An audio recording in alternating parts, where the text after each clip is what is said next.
My dad was in a large family. He had five brothers, two half brothers. The youngest and the oldest were half brothers. Uncle Mario was the oldest. Johnny was the youngest. And they shared the same mother. So they're all from the same mother. They were from La Puente, California. That's east of LA. As a family, they enjoyed the Mammoth Lakes, recreational areas. They traveled there often. And there's a lot of good and bad with everything. They were Catholics who converted into Jehovah's Witness faith, and they were pretty hardcore. In fact, they took the entire family on a car trip all the way up to New York to their big convention. But there was a lot of good and bad, as my dad always says. There's a lot of trade-offs in life.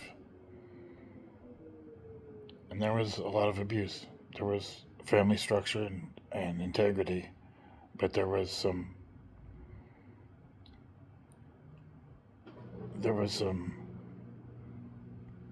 as my dad put it, molestation of one of his brothers, the middle brother, Gabriel. And there was some physical abuse. My grandfather beat him with a 2x4 once because my dad messed up his tape measure real bad. Tried to put it away. It was an honest, youthful mistake, but Grandpa Oscar was a real hard ass. My dad suffered. He couldn't sit down for a long time after that beating. And one way my dad coped was by being zealous with the ministerial service, with the witnesses. And that was his way out of the house. So he moved to other states. He married my mother, and they traveled as what's called pioneer service. They were very humble and very loyal. I think they had a lot of appreciation for their effort. My dad was very successful in that preaching. Though he faded out when he got into his 30s, he had a real change of heart regarding some of their basic fundamental beliefs. And as well, my dad just could not bury the abuse that they passed on. I don't think my dad was an abuser, but he would have known about abuse because he had become an elder in the witness faith. And he resigned.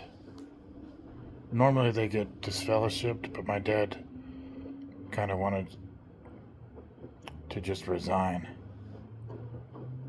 because he would have been disfellowshipped anyway with some of the friends he was hanging around.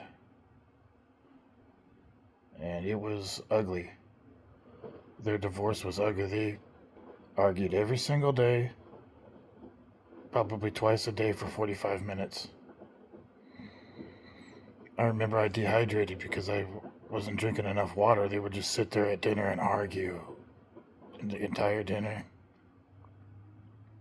And I forgot to drink water when I was young. I almost died. They had an ugly divorce. It was a custody battle. My dad won custody of Michael and myself, biological brothers. And we got along okay. We had a babysitter. My dad remarried with a woman who was also an ex-witness.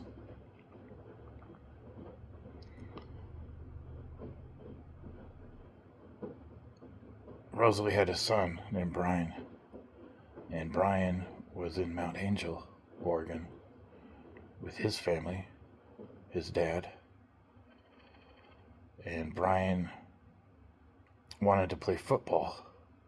Apparently, his dad wouldn't allow it, so Brian wanted to move into my house with my dad, Rosalie, Michael, and I. And he basically took over. He bullied me. He put me out. He smeared me everywhere we went. He abused me, and he got me to abuse another girl at school. Nothing really bad, but it was still, it hurts me to this day that that happened. I had no parenting oversight.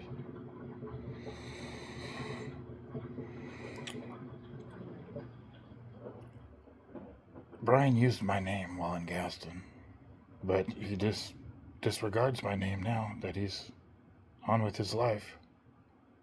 It's really sickening.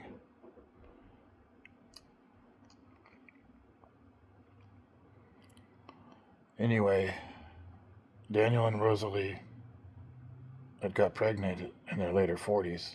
And they had 2 miscarriages. It ate them up pretty bad. And they decided they wanted to adopt. And our family was low on the desirable scale for an adoptive family.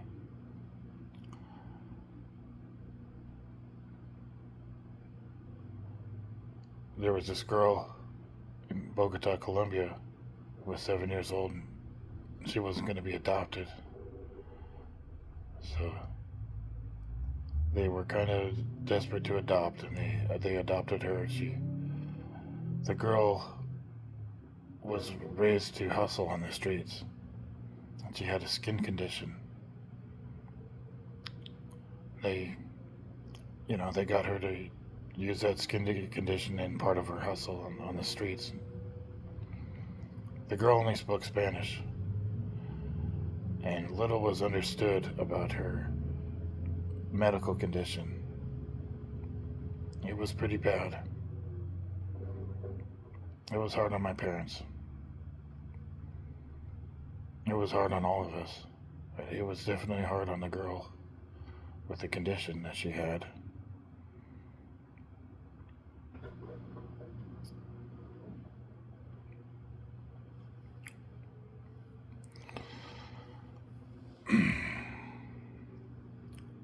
Later on, another girl was available through the adoption agency, and they were notified.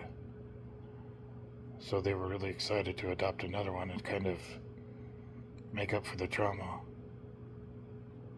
with the first girl they adopted. The second girl they adopted was very young still, about 1.5 years, still considered a baby. And it was a hard time with that baby too, because she was bonded with her caregiver. She would only stop crying with my dad holding her for a while, and the baby used to cry herself to sleep every night. There was always good and bad. We used to go up to the mountain as a family several times, a bunch of times.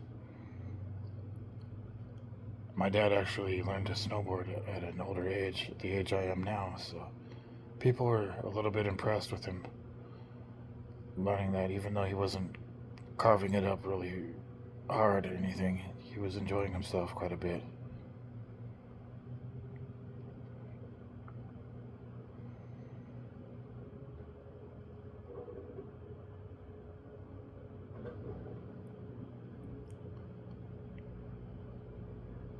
My dad ran quite a good business with the roofing company. It was just a small company, but he had a reputation for doing some of the hardest jobs on every block in Portland. And he worked all over. He had a lot of different employees and probably saved a lot of people from ending up homeless. It was rough for me because every time he left the job site, his employees would yell union break, and then they'd start mocking my dad. And they'd do the same to me, I know. They never have anything good to say.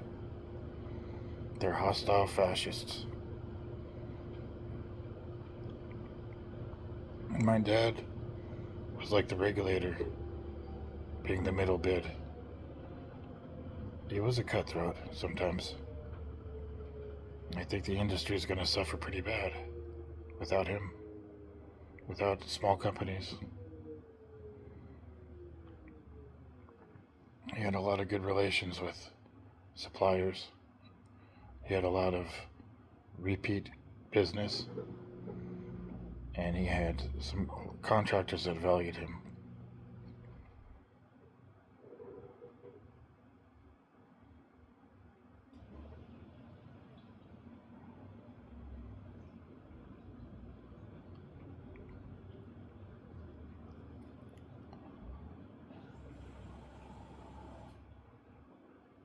My dad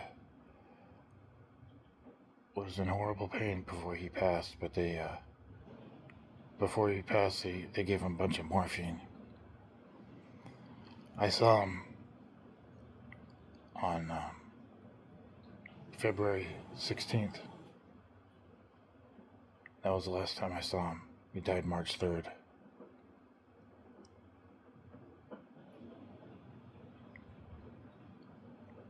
But he was basically in a coma. He wasn't fully in a coma, but I guess his ability to swallow had lessened.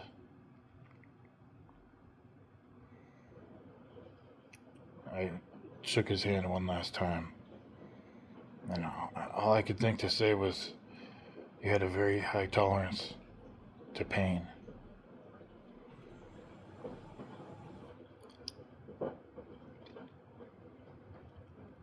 I really would go back and try and be less critical of him, for one. But also, we were very ill, and we were lucky to have survived as long as we did. I'm grateful I didn't accidentally kill my dad one time growing up. I'm glad he didn't die this other time when we got in a fight too. But Dad, you did everything you could to hold me back, but you still cared. Nothing makes sense, Dad. You know, just barely starting a life now at 45. It's like I got out of prison. It's like I was in prison for 15 years. I was so oppressed. But I was supportive of you. All those years I supported you. Never did you ever speak good of me. Never. Only when you had the opportunity to humiliate me did you ever say anything. You know, how can you rest? How can you rest? I never rest peacefully. I have to knock myself out to sleep. I have to work myself so tired and medicate myself. It's like eternal pain. You know? Maybe you got off easy dying, but I think you just made a lot of mistakes that all added up to an early demise. There were plenty of times you could have died. You realize.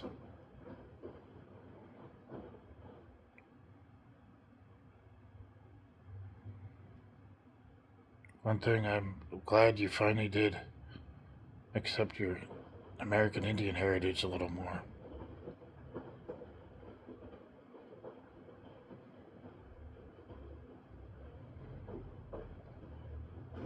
I still love you. And I care about Rosie's health as well. I hope you can be healthy. You know, I'm just trying to get my health back still. I really thought you would have been able to get your life back.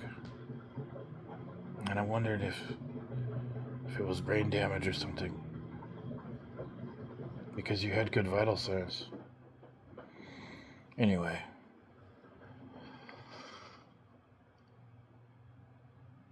I tried to write a little memory passage on your obituary, but it got erased. It was pretty good, but I also wanted to admit the pain, incredible pain generated by our family and the lack of function, the hostility that we have now.